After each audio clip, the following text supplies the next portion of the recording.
Our future and our destiny is in space, within a greater community of intelligent life in the universe. That's where we're heading. That's where we must go. We're not going to go there through our own explorations in space. We're going to enter this greater community because other races are intervening in the world and are visiting the world and are active here. That is how we will encounter a greater community of intelligent life. But this reality of contact must serve humanity. It must occur for humanity's best interests. It must be ethical from our standpoint, or we're simply being manipulated and undermined by foreign powers who will not reveal their presence or intentions to us, and who in so many ways have been giving a false impression of who they are and why they're here, promising people free energy, promising people fulfillment, promising peace, promising wise leadership, convincing certain people whom they are focused upon to believe that only they can lead humanity forward into a greater future.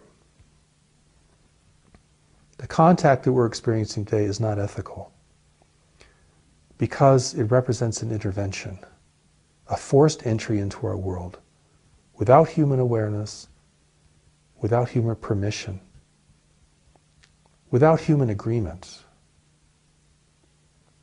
It does not matter that some individual in government or some other network of power gave their permission, because they can't speak for all of humanity. In fact, there is no one who can speak for all of humanity currently. But we know innately the difference between a visitor and someone who intervenes in our home, or in this case, in our home world. We know what deception is like. We know that when activities are carried out in a clandestine manner, that secrets are being kept from us, and that their impact upon us is beyond our recognition. We have learned over time to suspect such activities and to not hold them in trust or confidence. Humanity is the native peoples of this world. History has taught us that intervention is always carried out for self-interest.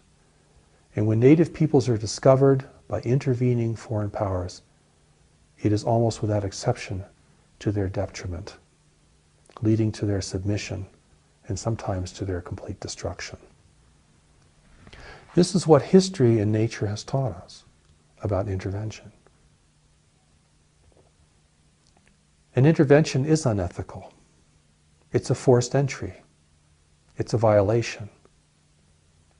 And the Allies of Humanity briefings reveal that all the extraterrestrial races who are here in the world today, interfering in human affairs, are part of this intervention. There's no good ETs and bad ETs present in the world. And the reason for that is if our real allies came here, they would know that we could not tell friend from foe, and that their presence here could only confuse us even more about how to regard visitation and how to respond. So we're dealing with an unequivocal situation. Every presence in the world today that is from a foreign planet represents a part of the intervention.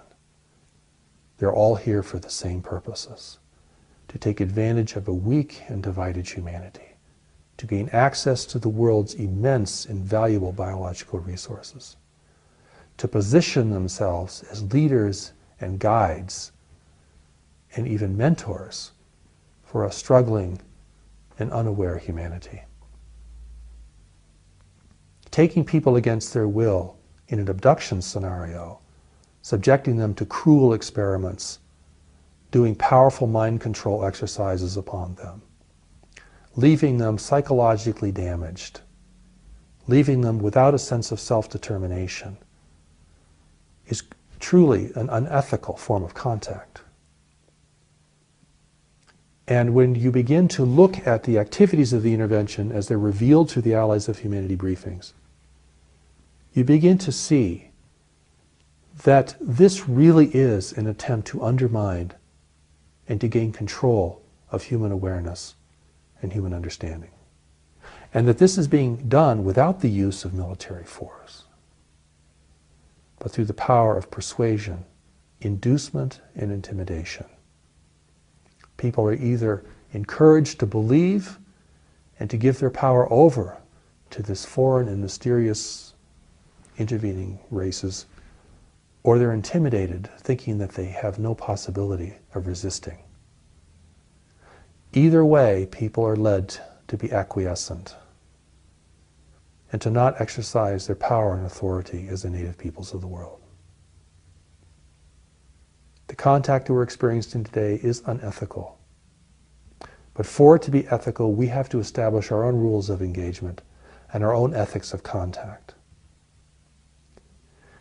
The Declaration of Human Sovereignty, which is a beautiful document that has been created by people who have been inspired and illuminated by the Allies of Humanity briefings, is giving us an idea of what a declaration of human sovereignty, a declaration where we are demonstrating what ethical contact is to us, would actually look like. And this can be read through the Allies of Humanity internet site.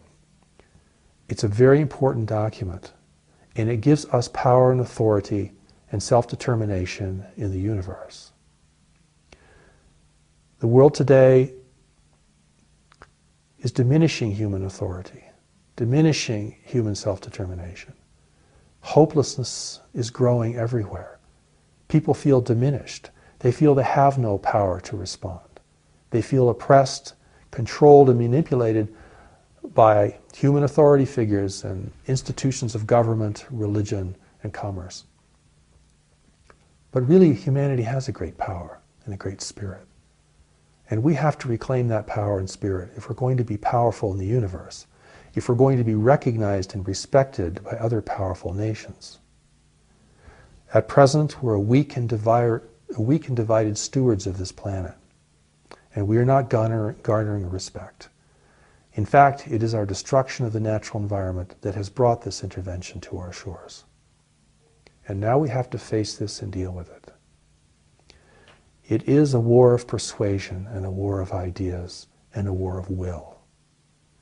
It is our will and our power that must rise to the fore if we are to be a self-determined people and a free and sovereign race in this world.